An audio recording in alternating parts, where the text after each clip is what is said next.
Hola, bienvenidos al podcast de Beck Advisors, donde compartimos información sobre noticias, eventos y análisis de lo que está pasando en el mundo de las finanzas, la economía, las inversiones y los mercados en general.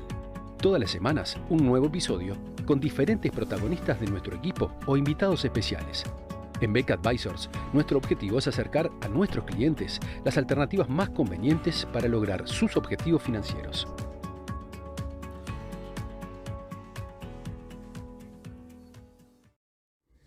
El evento organizado anualmente por la Reserva Federal de Kansas en Jackson Hole, Wyoming, suele ser una oportunidad no solo para un intercambio académico intenso en temas monetarios, sino además también para escuchar las opiniones sobre los principales referentes en la Reserva Federal de Estados Unidos sobre la conducción de la política monetaria. Por esa razón, en este año era esperada con particular ansiedad las declaraciones que podía brindar el presidente de la Reserva Federal, Jerome Powell.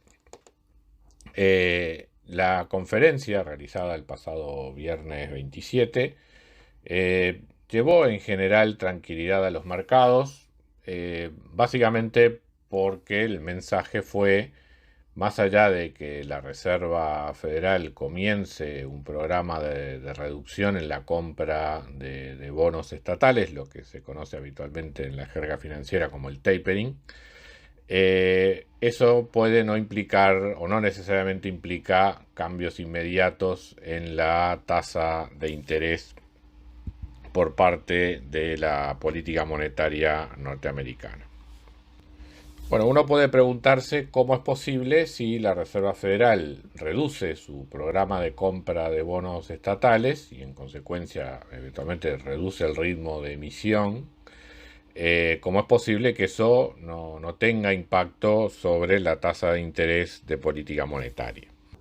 Pues bien, la cuestión es que hay tres canales a través de los cuales estas intervenciones de compra de activos por parte de la Reserva Federal, lo que se conoce habitualmente como el quantitative easing, tiene valor y tiene impacto en la economía más allá de su efecto sobre la tasa de interés.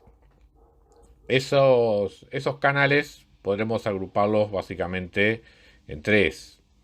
El primero tiene que ver con la liquidez del sistema bancario y las regulaciones que se han impuesto al sistema bancario a partir de la crisis financiera del año 2009.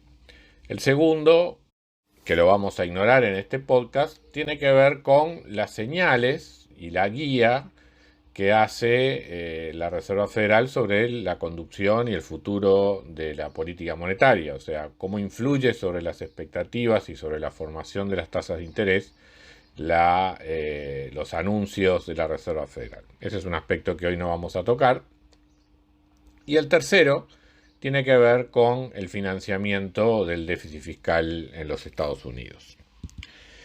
En lo que tiene que ver con el primer aspecto, la provisión de liquidez por parte de la Reserva Federal a través de la compra de títulos probó ser muy importante en la crisis de 2009, fue menos relevante en esta crisis del COVID, pero de todas maneras es importante dado que no solamente por los efectos de la crisis de 2009, sino además también por la regulación que emanó a partir de ella, los bancos han tendido a actuar con un nivel de liquidez mucho mayor que el que acostumbraban a utilizar.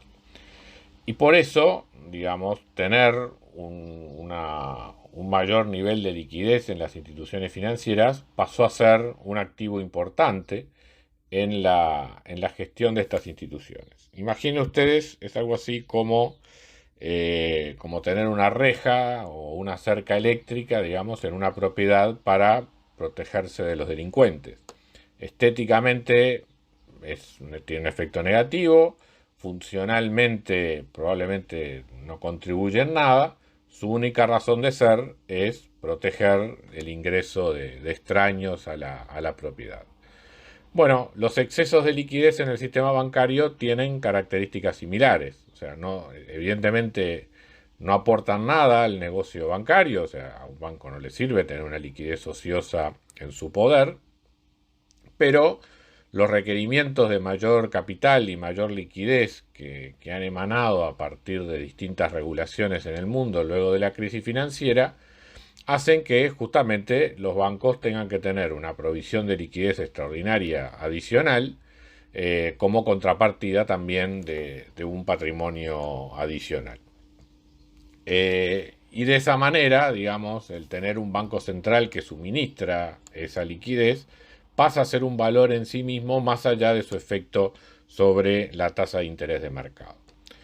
Esto fue muy importante durante la década pasada, básicamente permitió la salida, la recuperación del sistema financiero luego de la crisis, pero que como corolario también observamos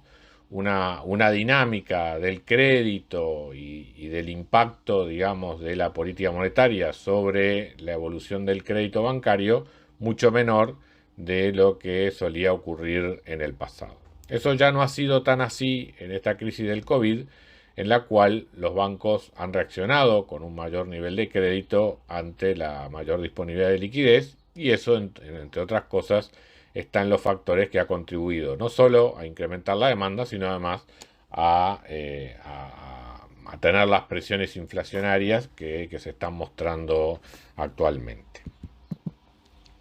El otro aspecto que también que decíamos que era importante, dejando de lado el que tiene que ver con la señalización del futuro de la política monetaria, tiene que ver con el déficit fiscal. Y aquí es importante tener en cuenta una cuestión, o sea, los bancos centrales en esta coyuntura del COVID han sido financiadores importantes de los déficits fiscales generados para mantener las economías y la problemática social bajo control, dado los efectos económicos de la pandemia. En el caso de Estados Unidos, la Reserva Federal ha comprado algo así como la mitad de la emisión de letras de tesorería o papeles públicos en general durante el último año.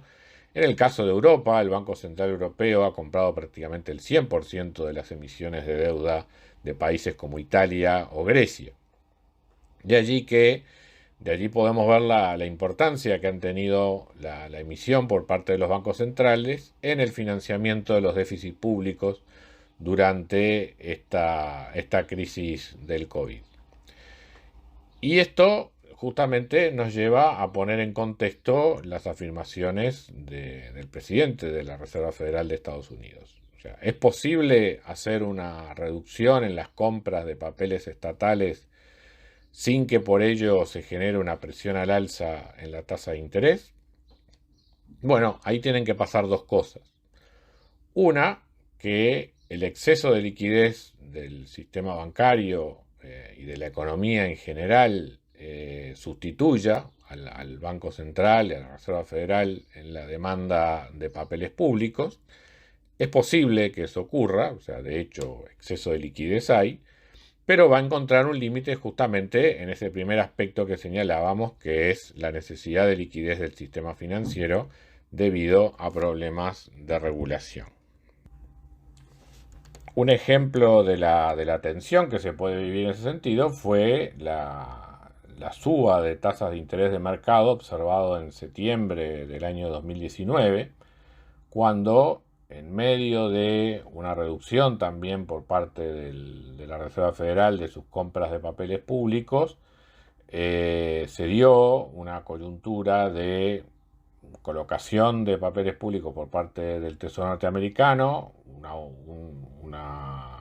una fecha de vencimiento importante de impuestos en Estados Unidos y una situación de restricción de liquidez por parte de los principales bancos internacionales, que son los que, junto con los bancos centrales, son los principales proveedores de liquidez a nivel internacional. Esa confluencia de factores llevó a que la tasa interbancaria en algún día llegara a estar en niveles de casi un 10%, obligando a una intervención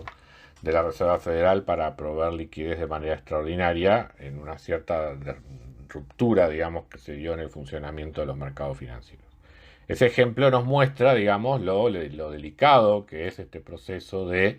reducir las compras de papeles estatales mientras estos se continúan emitiendo a un fuerte ritmo, sin que al mismo tiempo haya mecanismos alternativos de provisión de liquidez. La otra cuestión que es importante desde el punto de vista del timing es que las menores compras de deuda por parte de la Reserva Federal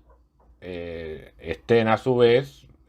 del otro lado combinadas con una menor oferta de papeles públicos por parte del Tesoro norteamericano debido a la reducción del déficit primario, que sin duda va a ocurrir,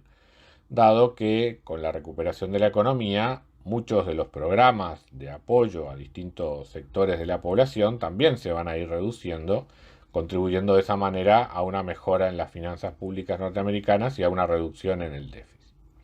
Por lo tanto, en la medida que las menores compras de papeles públicos por parte de la Reserva Federal coincida en el tiempo con una menor oferta de estos papeles por parte del gobierno, debido a las menores necesidades de financiamiento, eso permitiría también que el tapering